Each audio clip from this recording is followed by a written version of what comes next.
Hello, class. I am currently presenting my infograph on history and current issues of gender identity. So, if we know about gender identity, there was a time where a lot of this was frowned upon. So we start at about the 1970s. 1970s is when a lot of people started to not caring really come out. The fight of rights for transgender communities started going public around the 1970s, where the LGBTQ asked for rights to identify as what they felt and marry the same gender. Of course, that did not go good with the traditionals.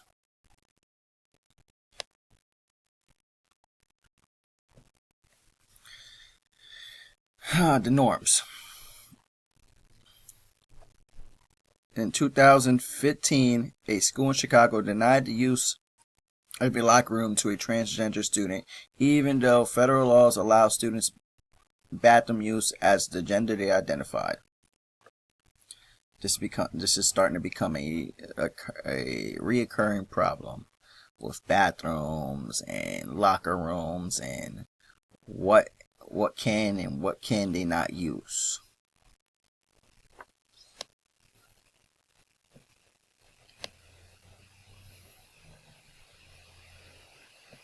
Still fighting. Transgenders shows a long-standing fight for rights to challenge binary norms, 50 years and counting. It's still going on. This is still a fight. It's not something that is swept under the rug.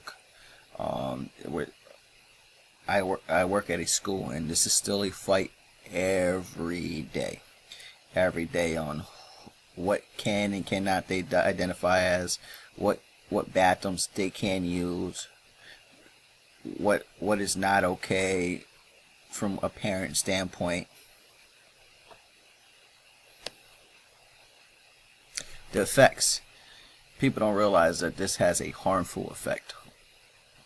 Transgender individuals face psychological harm when denied legal gender recognition. 1 out of 4 people will suffer from mental illness caused by gender bias. So we're in a life where trolling and bullying are become a regular thing. So that being said, it causes harm. It causes mental harm to the individuals. 1 out of 4. 1 out of 4 people will have mental illness because they've had to hide it, or they've been denied it, so they have to act like something that they're not. Trump bans trans in military service. Trump's administration bans transgender individuals from military service, raises concerns of military norms of truthfulness and discipline. This is from the Scottish blog. I read that in the actual blog, that that he passed it through the Supreme Court, and it says that it challenges military's norms of honor and truthfulness. And so if you didn't identify with your genetic gender, that you would be banned from military service. This has been going on for 60 years.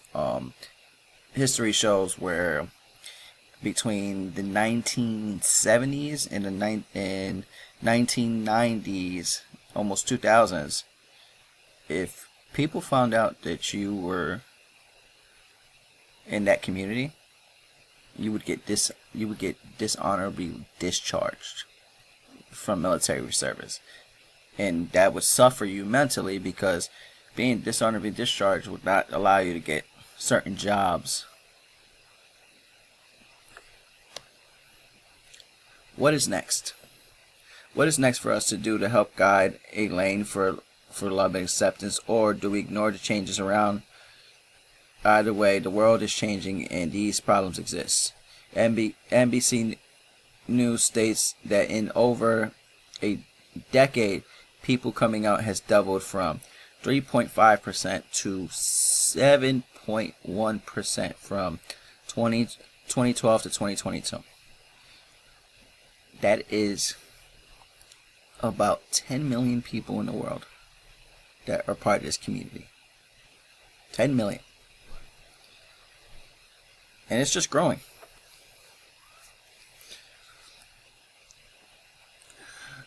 Change. The government lacks of consistency is the problem. We need to adapt or ban. We cannot do both. So I'm here, you're here, we're all here, they're there. So either we have to adapt fully or figure out a way to ban fully. But we can't do both. We're here saying it's okay for them to be who they are, but then saying that they can't serve in the army, or we're being here and saying when they can play a sport or what sport they can play. We have to find a norm where some things are okay and some aren't okay, because we have a physically male person wrestling female sports, and biologically it's still a male, so it's an unfair advantage. I did this report because I work at a school and I run into this problem literally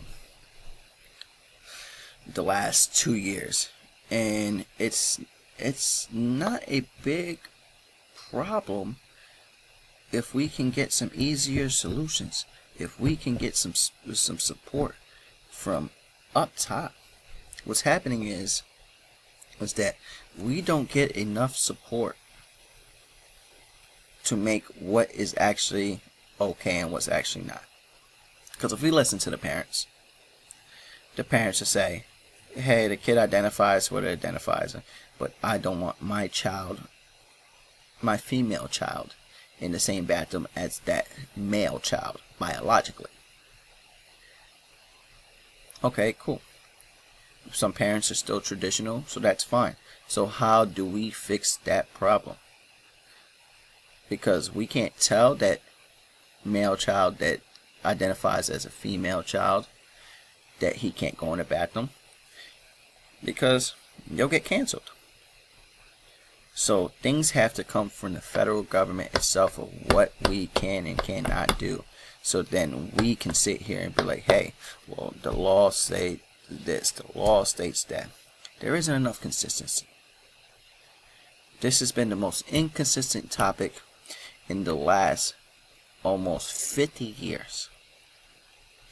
I did this project just to bring light of what's going on, because this is probably going on in your child's school.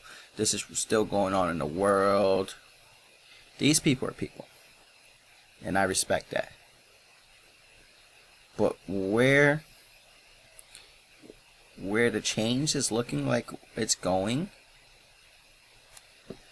look at more than double in the last 10 years, and it's probably doubled more after that in another 10 years. So you're telling me that by 2032, if it still goes consistent, we'll have 15%, almost 14% of the population will be out. So 14% of the population of your child's school will be out. Let's get some policies and rules in place so that it is fair to everybody. It is fair to that community, so they don't suffer mental health. They don't suffer any problems. They don't suffer no bias or bullying. And let's also get some rules into place to protect us as well. So we're not saying something that we might say is traditional, and next thing you know, I'm getting sued. Let's protect everybody. Thank you for your time.